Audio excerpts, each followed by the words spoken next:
the de-dollarization campaign. It's a real thing now.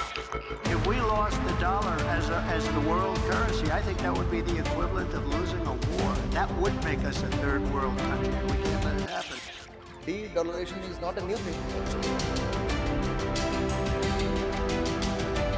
The habit of Trump is whenever he comes, he makes things more sensationalized. De-dollarization name itself says the world is getting freedom.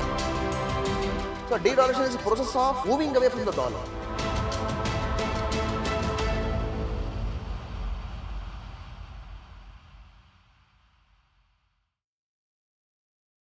Please do read about this. This is a very important topic. And today we would be talking and understanding the topic of de-dollarization. Welcome to Concept Capsule.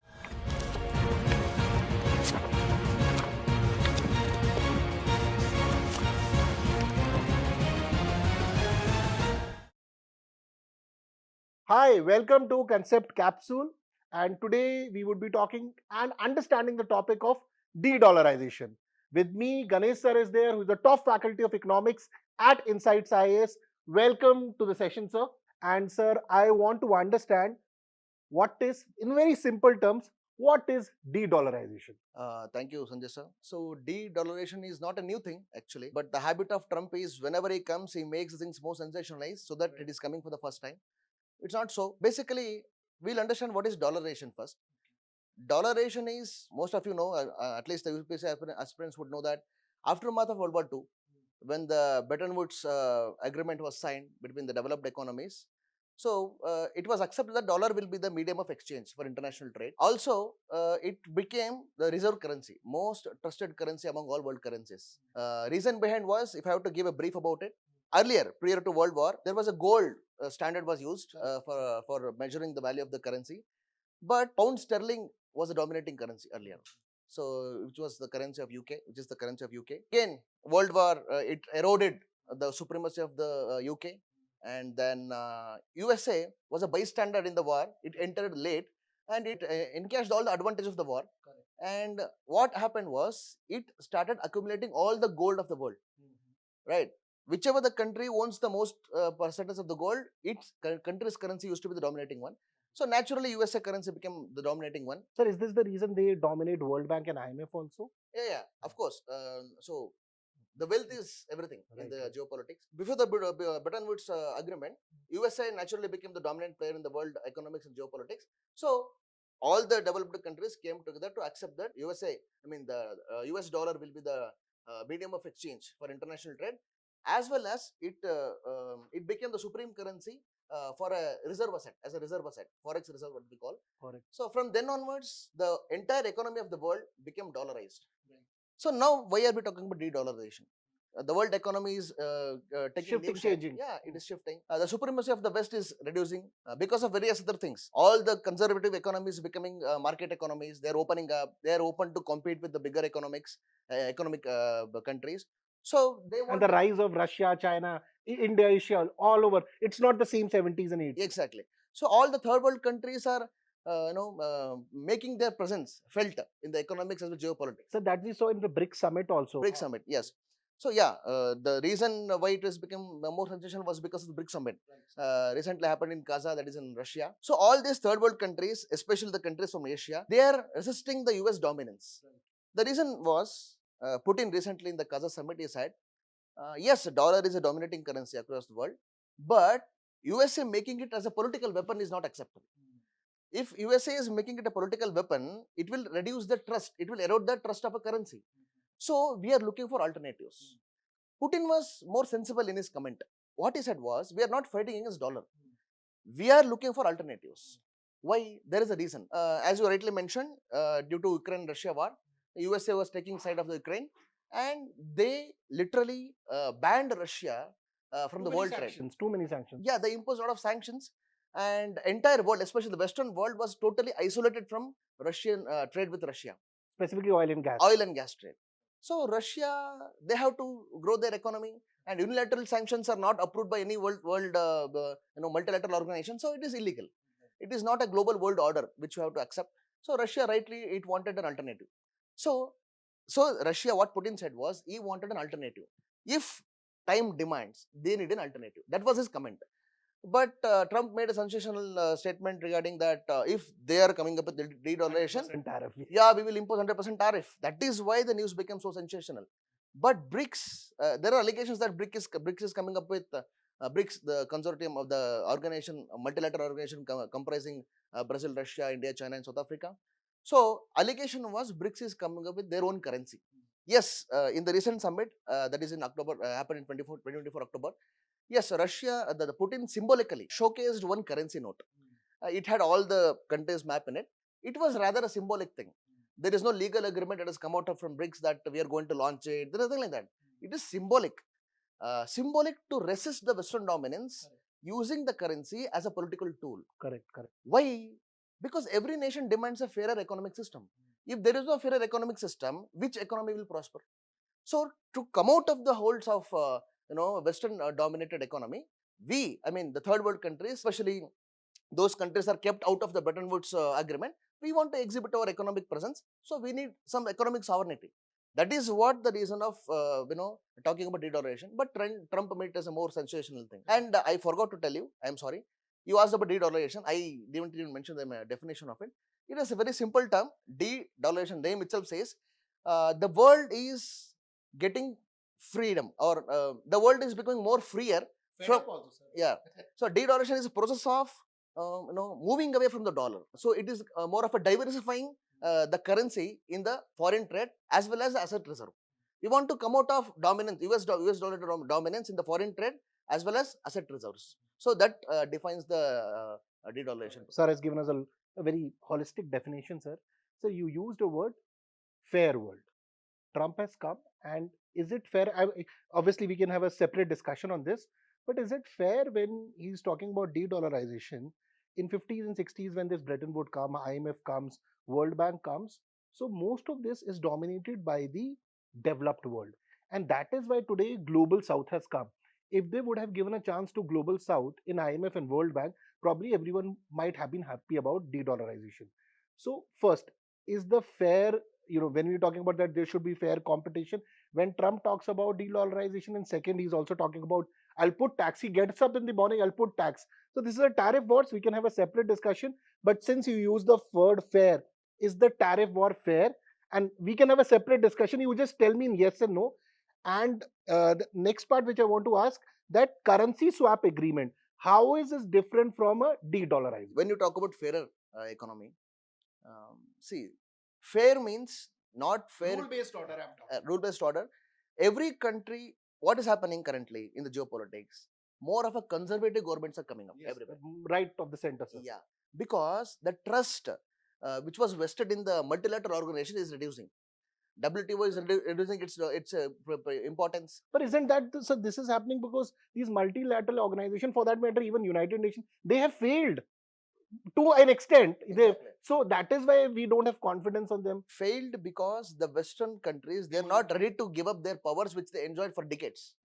So if these multilateral organizations are failing to establish a fair global order, now it is natural that every country has to establish their own national importance. True. So national priorities are coming in front of global priorities. So everywhere there is a protectionist government coming up. You can get Germany for that matter, France for that matter, even Canada recent today is getting removed, even in USA. MAGA campaign, Make America Great Again. Exactly. So all this protectionist government, why they are coming? Because nationalist tendencies are increasing. Yes. So what is important for their country's economy is putting topmost priority. Yeah, they're putting it forefront rather than the global order.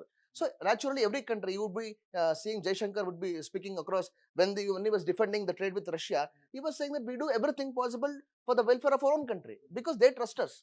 So national interest is coming in front of global order. So that is why every country is protecting themselves. So fair, what is fair? Again, that's a question mark. What is fair? So what is fair for you might not be fair. Exactly. So there should be a middle ground. Anarchy should not be entertained.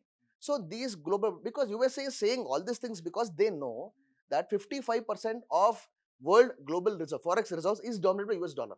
He knows it. If he didn't have that control, he wouldn't have said just such things. And moreover, as I told you earlier, golden standards was the earlier currency measurement. Currently, USA owns more than 8,000 metric tons of gold. You know how much India owns? It is only 600 metric tons. So naturally, USA feels that it is entitled to say such things. And You sir, know, untapped I'll oil, tell they you one also more have a lot thing. of I'll tell oil. you one more data. As I was talking about gold reserves, USA owns 8,000 odd metric ton. India owns 600 odd. You know, UK, how much does it own? Around 300 odd metric tons of. Naturally, all Western currencies are been depending on USA. USA is emerging as a global leader in economics. So naturally, it is tendency to say that I am the leader. I will dictate everything. So now the other countries are resisting it. The reason because Putin has rightly said in his statement in the Casa Summit of BRICS, he said now BRICS nations constitute more than 33% of GDP in the purchasing power per term, PPP terms. Correct. If BRICS dominates world economically to the extent of 33% of GDP, why shouldn't BRICS has its own terms and conditions in the global trade? G7 countries, which were supposed to be the most developed countries, currently they constitute only less than 25% GDP. Right? G7 dominates economy lesser than what BRICS do. Sir, I think that's the reason that the Western world is afraid of BRICS. Exactly. And 34 countries applied in BRICS. Exactly. And that is why I should not use this word, but they are actually scared of BRICS. Exactly. What is its potential? Yes. So, yeah, that is the reason Trump is making it more sensational. yes. As you said, the right reason for making it more sensational is to win the elections. That's it. Because the world has to balance it out. He may say 100 things, but they have to come in terms. They have to find a middle ground. If Trump says that I will put 100% tariff, it is not going to happen. Sir, he is saying tariff on China and China's foreign. He also invited Xi Jinping for the ceremony. That is difficult to understand. Yes, that he, every morning he would be. I think he wakes up. Sometimes I feel, sir, that he tries to show this picture that he's not thinking and saying, but I think he's a very smart guy. Yeah. So luckily he didn't invite Kim Jong Un. At least he stopped there with the Chinese president. Yeah, so he is making it more sensational because of more of a political reasons. I don't see any economic reasons behind it because US is also more dependent on other countries. For that matter, it has, most of you might not know, India is enjoying trade surplus with USA. Yes. So USA has a lot of trade deficit. It's the largest trading partner of India right now. USA has more trade deficit with other countries, and USA is reeling under large debt. With China, sir. China's taken those bonds also from Russia, Americans, treasury bonds. Exactly. So now USA debt is around 125% of its GDP. Unsustainable, right? That is why he's saying drill, baby, drill. If you are having unsustainable debt, if you are having a GDP growth of hardly 2.5%, and if you are having a situation where the inflation is continuously rising, and if you have a situation where the working population age is continuously coming down, then what will you do? Can you be daring enough to say that I will put 100% tariff? It is not going to, it is very difficult to execute. Sir, but because if you put tariffs also, for example, I am America, I am putting a tariff on you. Same can be done by you. So then the inflation will only increase. How is this survivable? This is not survivable. Exactly. So I forgot the Nobel laureate of economics. He just said this tariff wars will make the countries more conservative, will reduce the trade. The only way for the world to prosper is open up and trade more. If you're not trading enough, obviously your GDP is not going to grow. No employment is going to be generated. No opportunities are going to be created. No investment is going to be mobilized. Then how are you going to become prosperous? This trade wars will take us back to the ice age rather than it is going to help us to grow. Sir, on this only, a lot of American companies have invested in China. The products are made in China, then they come back in America, they sell it. But so, for example, my company is that you are China, products are going in your country. When they are coming back, the high tariffs are applied. So eventually, it would be hurting not only Chinese but Americans also. Yeah. So since we're talking about tariff, not only China, Trump is also threatening Vietnam. India also. India. I'm sorry, not Vietnam. I'm really sorry. Trump is threatening Canada, Mexico. Mexico. He is even threatening Brazil and Argentina.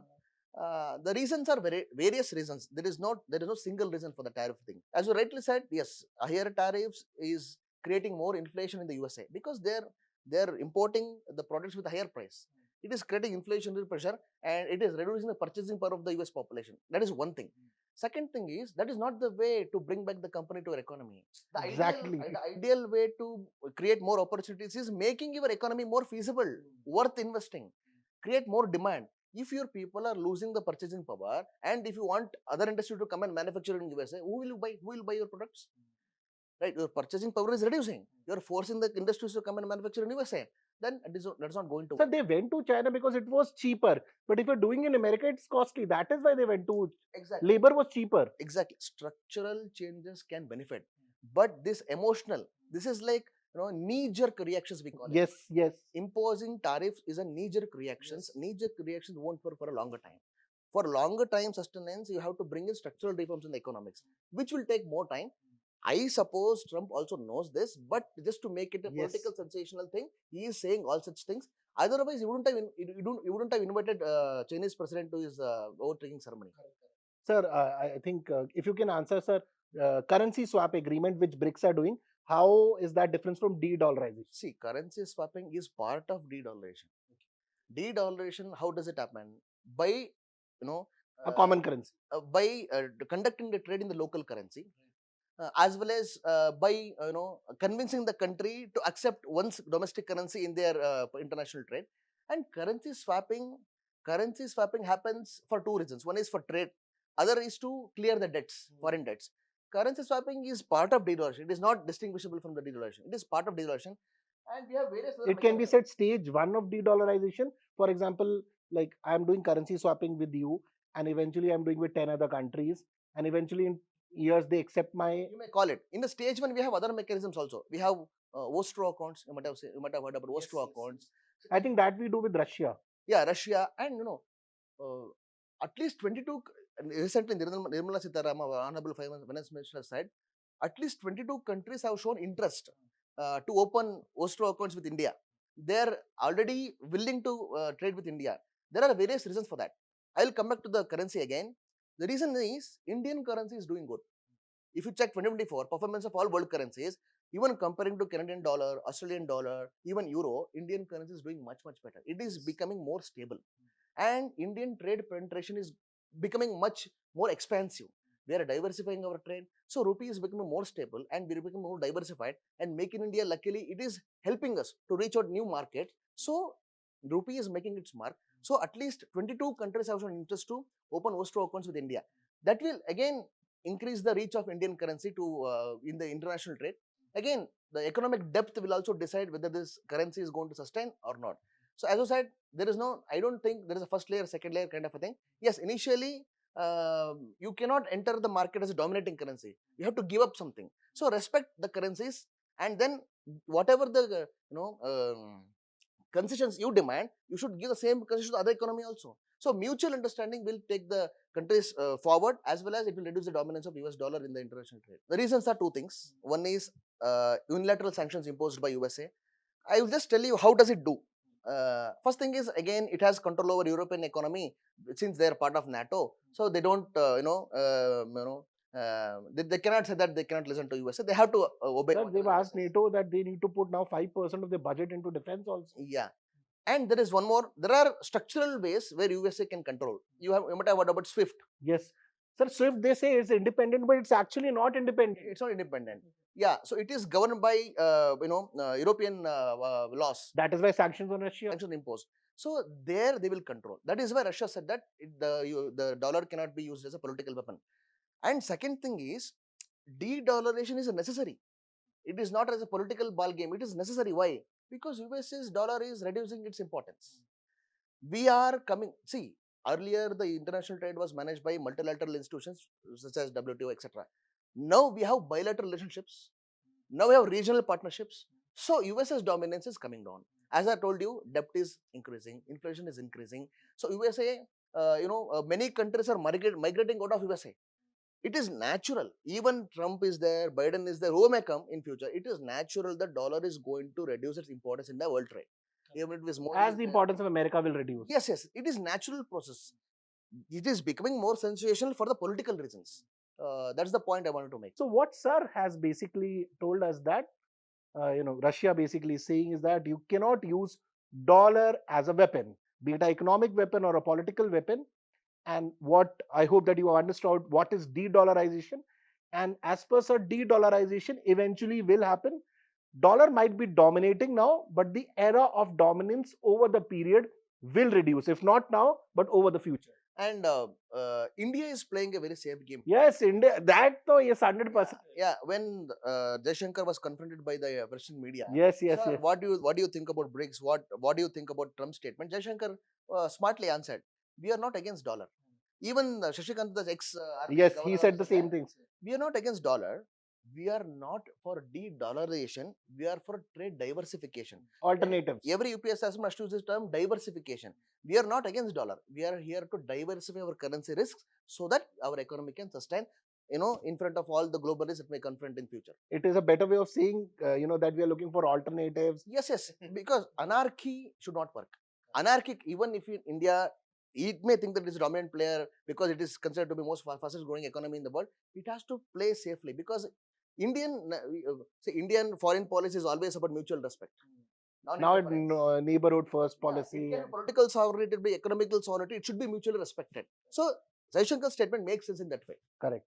So I think this podcast started, or not even a podcast. It has become a podcast, but because I think it's long. So this started with de-dollarization. Then we covered tariff wars. Then what is currency swap agreement? A lot of geopolitics also entered in this because it's Trump, and we were talking about a lot of countries. So a little bit of IR angle also came into this. And we do recommend that whatever topics you understood, if you've got any doubt, put that in the comment section. We'll answer that.